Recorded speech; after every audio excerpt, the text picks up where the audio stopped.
साथीहरु तपाईं पनि के एनआईसी एसियाको युजर हुनुहुन्छ? एनआईसी एसियाको मोबाइल बैंकिङ युज गर्नुहुन्छ तर एनआईसी एसियाको मोबाइल गेमिङबाट तपाईले कसरी फन्ड ट्रान्सफर गर्ने, कसरी त्यहाँबाट एक बाट अर्को एकाउन्टमा कसरी ट्रान्सफर गर्ने भन्ने कुरा सोचमा हुनुहुन्छ तर एनआईसी एसियाको मोबाइल बैंकिङ लगइन गरेर तपाईले युज गर्न आइराको छैन। त्यसमा विभिन्न किसिमका फिचरहरु छन्, विभिन्न किसिमका सेवा सुविधाहरु छन्। त्यसलाई युज गर्न आइराको छैन भन्दाखेरि यो भिडियो हेर्नु होला। यो भिडियोले पुरा मद्दत गर्नेछ तपाईको। म आजको यो भिडियोमा हाम्रो टाइटल र थम्बनेल हेरेर थाहा पाइसक्नु होला। तर म आजको यो भिडियोमा म तपाईहरुलाई लाइभ प्रुफ कसरी एनआईसी एसियाबाट अर्को बैंक एकाउन्टमा कसरी पैसा ट्रान्सफर गर्ने, फन्ड ट्रान्सफर कसरी गर्ने भन्ने कुरा लाइभ प्रुफ देखाउने गएको छु। त्यसैले भिडियो विदाउट स्किप गरेर हेर्नु होला किनकि कुनै पनि इम्पोर्टेन्ट पोइन्टहरु छन्, त्यहाँ पोइन्टहरु तपाईले मिस गरेपछि तपाईको ट्रान्ज्याक्सन फेल हुन सक्छ। साथीहरु त्यसैले लामो हुन सक्छ थोडा, त्यही भएर पुरा विदाउट स्किप गरेर हेर्नु होला आरामले। त्यही भएर तपाईलाई सजिलो तरिकाले तपाई सिक्न सक्नुहुन्छ। साथीहरु भिडियो स्टार्ट गर्नुभन्दा पहिला एक छोटो सा रिक्वेस्ट गर्न चाहन्छु।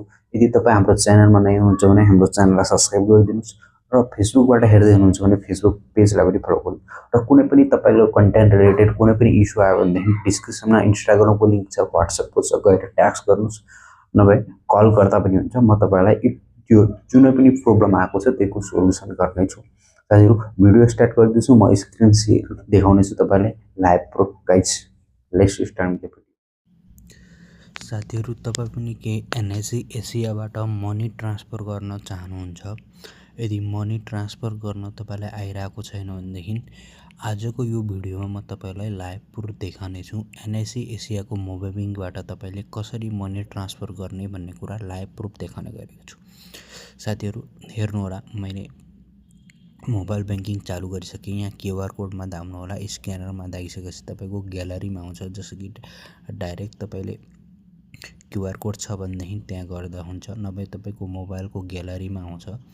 ग्यालरीमा गएर तपाईले क्यूआर कोड चुज गर्नुपर्ने हुन्छ, कुन क्यूआर कोडमा पठाउने। त्यहाँ क्यूआर कोड सिलेक्ट गरिसकेपछि ओके गर्नु होला। ओके गरिसकेपछि फन्ड ट्रान्सफर आउँछ है।